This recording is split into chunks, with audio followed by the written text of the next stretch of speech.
First of all, I would like to say welcome to SOAR's first professional event. I would say Ashley Madge had a idea maybe last year that she would like to take some professional headshots of employees. So that gave us the opportunity to really reach out to people in the business to really support that effort. So Isaac, who is in corporate communications, is joined the company about last year. Yeah, Yeah, it less than a started in year. November. And he's actually going to share information on optimizing your digital persona. And really, the goal in mind is people are underrepresented. And this gives you an outlet and forum to bridge between your personal image and your professional image. So social media is one of the platforms that we use today. So he's going to go over some of the best practice, how you can do it from a professional standpoint. And we'll turn the presentation over, this part over to Isaac. All right, great. So hi everyone, like Kelly said, I am Isaac Turner. I'm a digital content and analytics specialist here at GAS. I work with the corporate communications team, and I'll be talking about optimizing your digital persona using LinkedIn and Twitter. So first, let's just talk about defining your personal brand. To keep it simple, your personal brand is basically your professional reputation. And so using LinkedIn, Twitter, and other social media outlets allows you to express your skills, personality, and values. All right. Next, we'll talk about some of the common professional attributes. So these are things that you'll have in common with others who share your profession or are also in your industry. So education, experience, skills, any certifications you have, along with accomplishments and strengths. So that can be classes you've taken, any other educational opportunities that you've had. These are all things that you may share with other people who share your same profession or who are in your same department. And so this is kind of like the baseline or the foundation of your professional attributes. But what we want to talk about is basically what makes you different from everyone else who shares the same education and same experience. And so answering these questions can help you define your own personal professional brand. And so what's your passion? What do you stand for? What makes you different? What do you want people to say about you when you're not there? And also, what's your mission? Answering all these questions can really help you hone in on what makes you different from others who share your same profession. So now we're going to talk about growing your personal brand with social media. And the top way to do that, of course, is LinkedIn. So a little background information on LinkedIn. It was founded in December of 2002 and launched in May of 2003. Served primarily as a site for professional networking and job seeking. So this was not too long after Facebook and Twitter and some other social media platforms took off. LinkedIn saw that there was like a niche community within some of these other social media platforms and basically decided, okay, the world can use a professional networking site. And so they jumped in, and now they're up to nearly 500 million users worldwide. So tips for starting your LinkedIn profile. If you have not started a LinkedIn profile, it's very simple to get started. All you need is an email address. Simply go to the site and get it started. The first thing is to use a personal and professional email address for your account. This email address, you can set it to be public, so recruiters, other people who are networking, anyone who wants to reach out to you, they can contact you through that personal email address. So of course you want it to be something that's professional, something that's representative of you as a professional. So I wouldn't recommend, Falcons fan 76 or anything like that. Make sure that it's something that helps define you professionally. And then also, before you get started, have a draft of your resume on hand. This is all information that you'll enter into LinkedIn. Having that previous job history, it actually helps people search for you and find you within LinkedIn. And so just having that on hand before you start your profile will help out a lot. And then also make a list of your skills. So within LinkedIn, they have a section where you can list out your skills. A lot of the skills, once you start typing, they'll pre-populate for you. You can click on them, and then if you have unique skills, you can enter those as well. And LinkedIn gives you the opportunity to define those skills, even based on like different programs you may use or other skill sets that you may have. And then also make a list of your accomplishments. There's a section for listing your accomplishments, and on LinkedIn, honestly, it's a way to brag about yourself. It's a way to kind of toot your own horn, and that also helps you become more searchable, if you will. So when others are looking for people to network with or looking for recruiters, they can type in certain keywords. And if you have those keywords within your profile, you'll pop up in a search. Profile picture. This is actually probably one of the most important aspects of your LinkedIn profile, even beyond a lot of the content as far as like text that you'll put in. And the reason why is because your profile is 7 times more likely to be found in searches simply by adding a profile pic. And your profile picture is basically like a virtual handshake. So you want to make sure that you have a great profile picture. Of course, dress professionally and appropriately. Avoid the selfie. If you could, make sure that you, even if it's, you have a friend or someone take the picture. Here we had a great opportunity here because I have a professional photographer, so it'd be a great opportunity to go ahead and get a professional portrait that you can use on LinkedIn. Also, avoid using any group pictures or pictures with distracting backgrounds or filters, anything of that nature. And then there's also tips from LinkedIn on basically optimizing your photos. So they recommend a square photo, 400 by 400 pixels.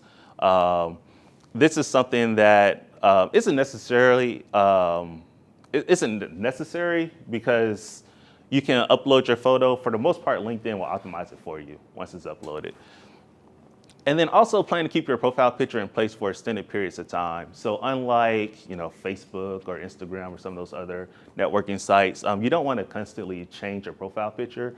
And the reason LinkedIn recommends that is because a lot of times for networking purposes and also for recruiting purposes, people may recognize your profile picture. And so when they go back to look for you, having that same profile picture help recruiters and others, people who are trying to network, even people within your own company, find you easier.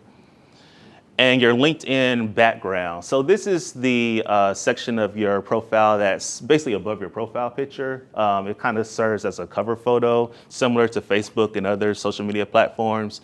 You want to use that area to kind of communicate more about who you are or what you do. And so if you can find an image or anything that kind of defines you personally in a professional sense, it'd be great to use that as your cover photo. And so here are just examples. So of course you have the CEO of LinkedIn. Of course he's going to have a great profile. He's just using a office space there as his profile picture. Also using a little text there. And then of course we have Tom Fanning, who's our CEO of Southern. Again, a great profile picture. And then using the skyline with Southern Company building in the background there.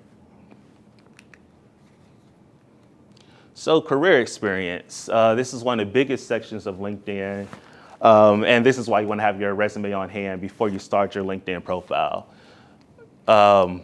First tip would be connect your positions to the appropriate company LinkedIn pages. So each major company, even smaller companies, are now using LinkedIn. Most places have a company page.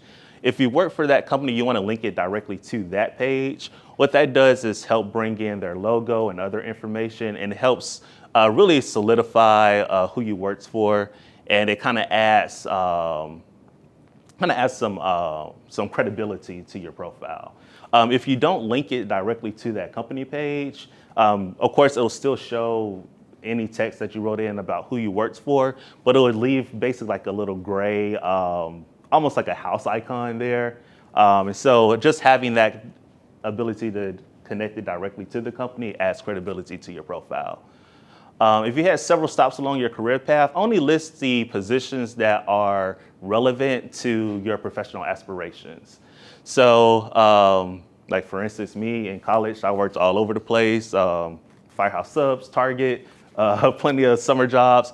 There's no need to list that on my LinkedIn profile because as a digital marketer, I want to list the professions and jobs that I've had that are leading towards me growing that professional experience and also just that personal branding for myself. Job descriptions. Now, there's two different, I guess, philosophies on adding job descriptions to your profile. One philosophy is to add it. There's more content. It makes it easier to find you. It helps assist recruiters if you're in the job market. It also helps assist others with networking. There's also a second theory here where you don't want to list your job descriptions unless you're in the job market and you're currently open to searching for a new position. The reason that they say that is because others who share your profession, share your position, can basically go to your profile, see what you have. In other words, kind of cherry pick some of those skills and things that you list as attributes to yourself and then use it on their profile. So now, of course, any positions that become available, or if you plan on applying to positions through LinkedIn, now others can basically, kind of cherry pick some of the things that you have on your profile and use it to help advance and enhance their profile as well. So I would say if you're in the job market, if you're looking for something, then sure, add the job descriptions. If not, then I believe that simply having your title and where you work is sufficient enough. And then also use action words in your job description. So there's just some examples there: managed, grew, led. And those are just words that are active. Kind of avoid the words like led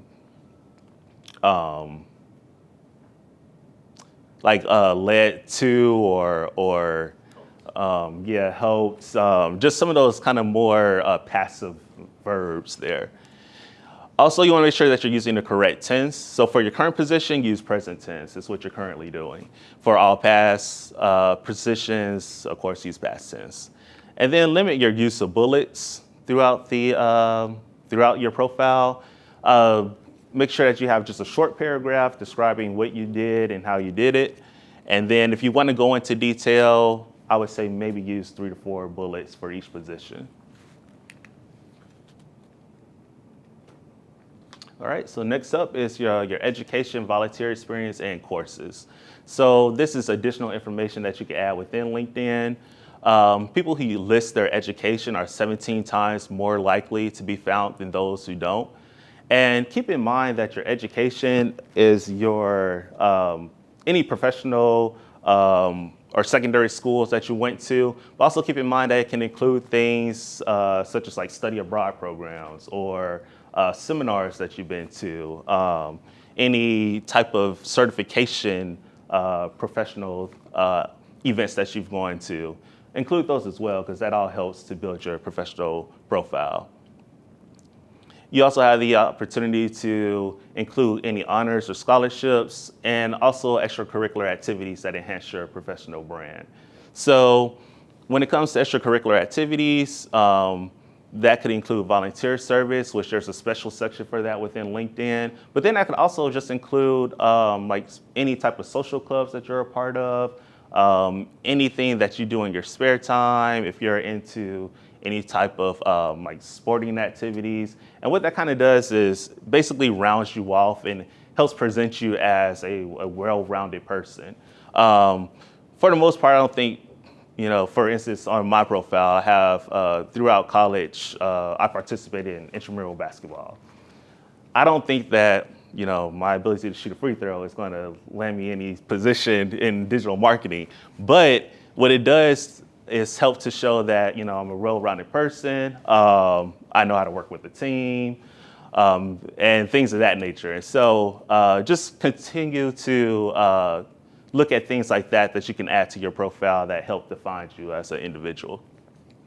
And then any relevant courses that you've taken. So although your degree may not necessarily be in what you're doing now, if you've taken any relevant courses that add to your professional aspirations, be sure to include those in your profile as well. Right. So under accomplishments, LinkedIn breaks it down by basically these,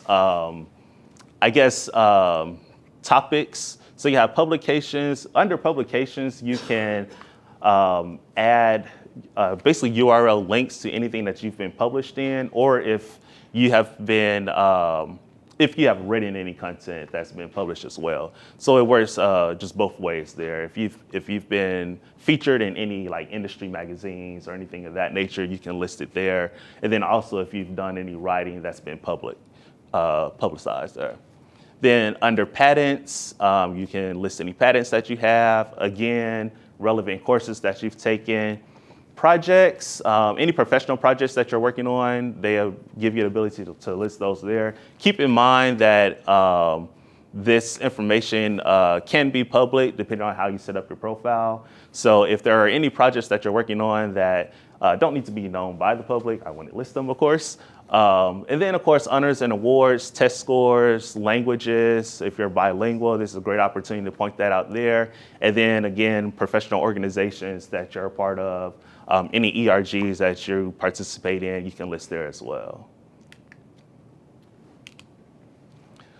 So going back to LinkedIn, as you're building out your profile, they provide this profile strength bar. And what it does is basically monitor the content that you're putting in, and it assists you in reaching what they call the all-star level, which is when you've pretty much optimized your profile to the utmost of LinkedIn's ability. So here, my profile strength was at intermediate, and that's simply because I didn't have a summary there under my profile. And so simply by adding the summary, which they give you the steps here, you're one step away from reaching the all-star level. As you can see, their recommendation was to add a summary. Simply adding that summary make me an all-star. And so when you're on all-star level, they say that your profile is 27 times more likely to be found by recruiters, other people who are networking. And so, of course, the goal, if you're going to be on LinkedIn, why not go all the way and make sure that you're on all-star level? One of the great things about LinkedIn, especially in comparison to other social media platforms, is the ability to customize your privacy settings. So within LinkedIn, pretty much any content that you enter, they also give you the ability to set who it's going to be seen by. So setting everything to public, of course, is overall the best way to network, because that way other individuals are able to find you. Anyone who's curious about your previous job history will be able to go in and see that information. But if you want to be a little more private with your personal information, LinkedIn allows you to go in and actually set the privacy setting for each one of your sections, and even for specific content on your profile. And so there are several different settings for it. Overall, there's public, which makes it available for all. You can set it for just people who you connect with, which is similar to like your friends or followers. And then you can also set it individually if you want it to only be seen by recruiters. All right, and then Twitter for professional use. A lot of the information that we covered in LinkedIn also applies to Twitter. So my recommendation is to, first of all, make sure that you have a professional Twitter handle if you're going to use it to build your professional brand.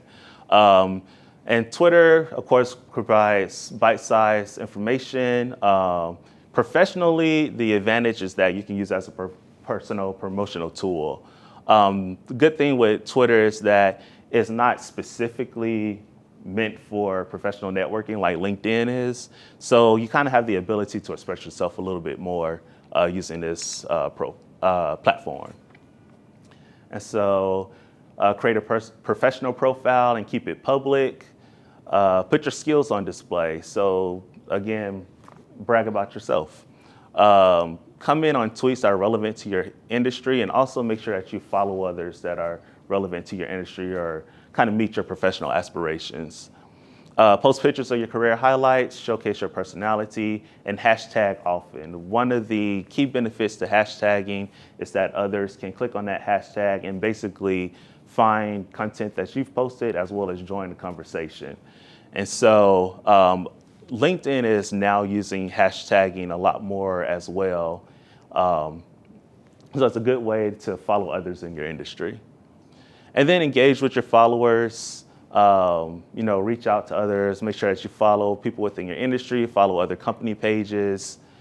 And then my advice is to avoid controversial topics, of course, on your professional profile. And remember that a tweet lasts forever. There's no such thing as a deleted tweet. Sure, technically you can delete a tweet, but everything, once it's public, it's public. A simple screenshot is all that's needed. So company policy for social media use. So just remember that you're representing yourself and Southern Company Gas when you engage with others on LinkedIn and Twitter. Public commentary on behalf of Southern Company Gas is the responsibility of designated employees. So if anyone ever reaches out to you from the media or any other industry or competitor reaches out, just remember that there are designated employees who are supposed to speak on matters. Most of them are in corporate communications, so just make sure that you're not using LinkedIn and Twitter to become basically a media representative for a Southern company. This is an excerpt from the corporate policy.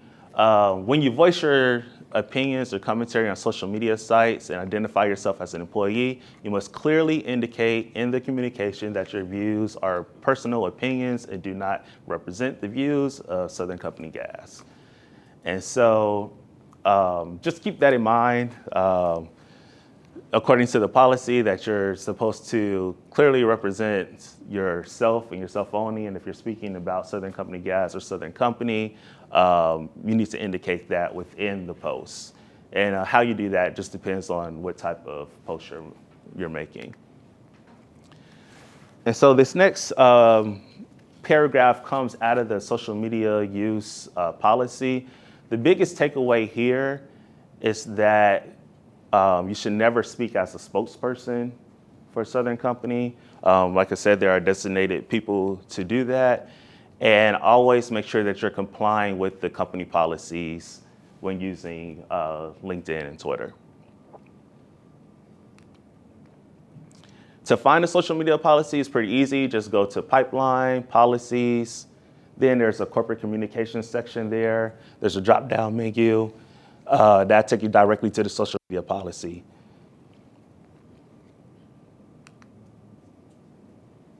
All right, so key tips for staying within the policy. Again, you want to brag on yourself and who you work for. So a good way to do that is to share the content that's already posted to the official pages. There are company pages for both Southern Company, Southern Company Gas, and all of our LDCs. So a lot of the volunteer work that we do, community outreach, those are going to be posted on the page officially. So simply sharing that content and then adding your own personal posts to it will help you stay within the policy.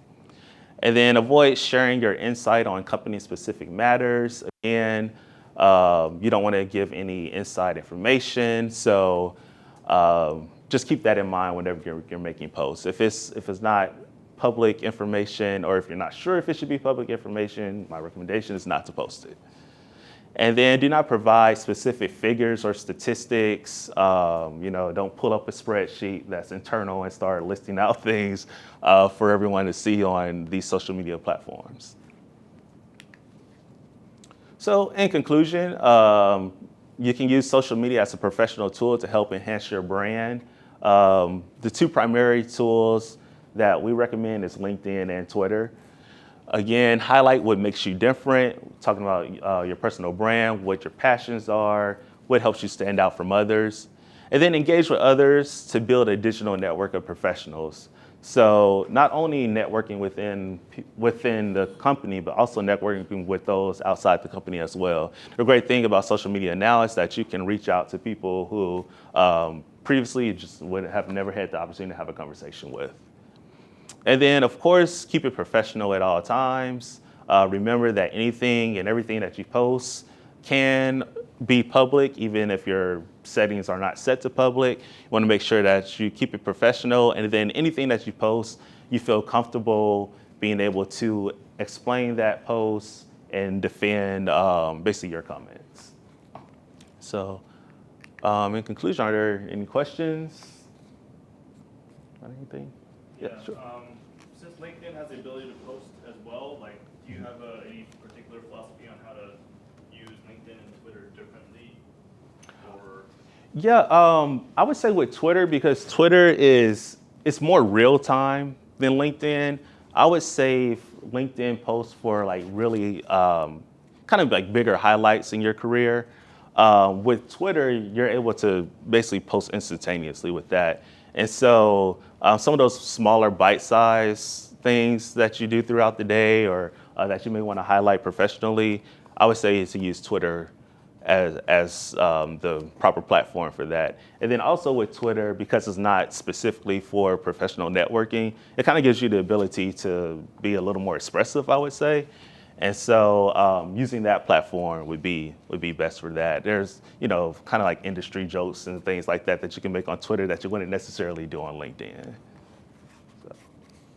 What about the premium account on LinkedIn? Do you think premium is more advantageous than just the regular? It is if you are, I would say honestly, if you're in the job search, if you're open to new opportunities, having a premium profile, it does allow you to add a little bit more content than your kind of standard free profile does. And then there are also some tools that come with the premium that allow you to basically make enhancements to your profile that makes it easier for recruiters to find you. And so even with the free profile, you can set your settings to show that you're open to new opportunities or that you're willing to have recruiters reach out to you. But with the premium setting, you're also able to go look at recruiters who've looked at you. So with the free setting, for the most part, LinkedIn has some caps on some things. So for instance, you can set your profile to public and then anyone can come and take a look at your profile. In reverse, you can't necessarily go back and look at their profile on the free setting. And for those that give you a cap, I want to say it's like maybe 15 profiles a month. Where you can go back and take a look at who looked at you. Under the premium setting, you can basically have a listing of everyone who's looked at your profile. So that'd be the biggest benefit there. So my second question is, how often should you engage? I would say it really depends upon your aspirations. I know for me, especially like in the digital marketing space, there's a lot of professional groups on LinkedIn. And joining those groups is a good way to jump into conversations, and really you can have like daily conversations in there. People are speaking about all different thoughts on the industry. Posting to your personal page, I think that's just really a personal choice. I know that there are some, especially if you like say own your own business and you want to use it for that. There are people who post every day, constantly. If you're more being representative, like representing Southern Company Gas, I would say maybe like a weekly post would be good enough. So. Can you talk about hashtags, the use of hashtags on LinkedIn in particular? And I'm sorry, I have no idea how they work or where they come from, and then the use of them on LinkedIn. Yeah, so hashtagging is basically the ability to use a keyword to help curate content for the platform. So what LinkedIn does is like, say if, hashtag innovation. Anyone who uses that hashtag or any companies that use that hashtag, they're gonna take all of that content that's out there and basically kind of curate it into one channel. And so when you clicked on the link, we clicked on the hashtag within LinkedIn, it's gonna pull all that information for you. And so any relevant profiles, relevant articles, videos, anything that's been posted under that hashtag is gonna appear for you. And so the more specific you are with the hashtags, the better results you get as far as finding relatable topics and things that you may be interested in. So the hashtags are just keywords that you come up with, or is there a list of them, or? Yeah, basically, yeah, they're keywords that you can come up with, and then there's also listings. So, for instance, under company pages, there's actually a section where companies can put in different hashtags, to where their company page will always pull up using that hashtag. So for Southern Company Gas, I know like Energy is one of our hashtags that we use. And so anything related to that hashtag is going to pull up when you click on it. So within like your own personal posts, pretty much anything that you want to put out there as a hashtag, there's probably somebody else that's also using it. And so, again, it's just an easier way to find topics that are related to what you're looking for. And then also, if you want to join that conversation, using that hashtag allows your post to be seen by others who are looking for that same topic. So when do you select that you are open for the new opportunities, when you are actually looking for the jobs, or you can just have it open for the recruiters, even though you have kind of reasonable good job? Yes, so there under your settings, there is a section under there where you can basically toggle on and off these different options. One of the options is basically saying that you're open to being reached out to by recruiters. And so when you toggle that on, LinkedIn, they have a disclaimer there saying that they do their best to make sure that, like your current company or those who you work with are not going to be notified that you're necessarily in the job market. But of course, there's really no way to guarantee that. Simply by looking at a person's profile, unless you're listed as a recruiter on LinkedIn, there's really no way to tell that that person is open to new opportunities. But those who are listed as recruiters, which are typically like HR professionals, they do have that ability. Within LinkedIn, there's almost like a separate enhanced profile for recruiters that allows them to go in and take a deeper dive into each one of our profiles. And so if you have that toggled on, that's how they're able to go in and take a look at your experience and then judge from there if they want to reach out to you for an opportunity. Do you recommend Having- do it just for the networking purpose, or I to would, find out what are the other opportunities out there? Right. Do it open for the recruiter? I would say if you're open to opportunities, sure, have it turned on. You'll get reached out to by different recruiters, and some companies are more aggressive than others. And then there's also like contracted recruiters who work for HR firms who reach out on behalf of other companies. And so I would say once you turn it on, you'll probably get reached out to quite a bit. If you're open to just hearing about new opportunities, I would say sure, leave it on. If you're really comfortable where you are and you don't necessarily want to be nads, I would say to keep it turned off. But I would say it's always good to have it on if you're just open to hearing about new opportunities, and also if you want to see what type of skill sets that they're looking for when it comes to other openings similar to your current position. That's a good way to take a look at what recruiters are looking for, what other companies are listing as different skills or requirements that they're looking for. So, yeah. See, there's a section on LinkedIn for recommendations from other people. What is typical etiquette for requesting someone to write a recommendation for you? Oh, well, there's actually, you can actually request a recommendation through the LinkedIn platform. And so I'm not sure, as far as like necessarily how it works as far as etiquette, I would say anyone who knows you professionally, if you feel comfortable reaching out to them through LinkedIn to provide a recommendation, it's great. You can also give recommendations, and that's a great way to have someone basically reciprocate and give you a recommendation back. So I've noticed that for most people, it seems like whenever you're out there and you're giving recommendations on other profiles, most people are kind enough to kind of reciprocate that same kindness back. And so that's a good way to receive more recommendations. Gotcha. Are you going to share the slides? The sites? Yeah, sure. Yeah, I can make sure that I send them out and we're able to get that information to everyone who attended.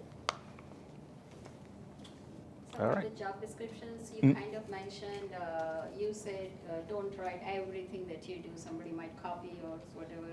Right. So you are recommending just have like probably 2 lines, just like a brief description, what do you do?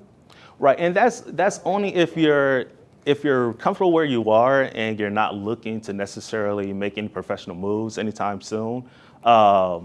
My recommendation is that you basically include your title, where you work, and maybe, like you said, like a very short, brief description. If you're open to new opportunities, the more detail that you go into about your current position and positions in your past, the more likely you're going to appear in searches that recruiters are making. And so the thing there is that if you're open to new opportunities, having that additional information helps you. But having that additional information out there, if you're not open to new opportunities, really only helps others. And so let's say me and you are both competing for a similar position. Within LinkedIn, a lot of companies now are using the platform where you can apply directly to jobs. And so you can apply to a job simply using your LinkedIn profile. You don't have to necessarily go through their site in order to submit your resume, submit your cover letter, things of that nature. And so what you have out there publicly, and if you're applying to the job through LinkedIn, and I'm also applying to that position, I can kind of take a look at what you have on your profile and say, oh, okay, I didn't include that on my profile. Let me make sure I also have that. And so it, Similar to resume? right. And so it kind of gives me an opportunity to check out your resume as a baseline for my own, and then see how I can enhance what I have to, make myself seem a little more qualified than you. And so that's why I would say, unless you're open to new opportunities, to not necessarily put everything on your profile. And then when you are open to new opportunities, that's information that you can always add later. All right. So let's give Isaac a moment for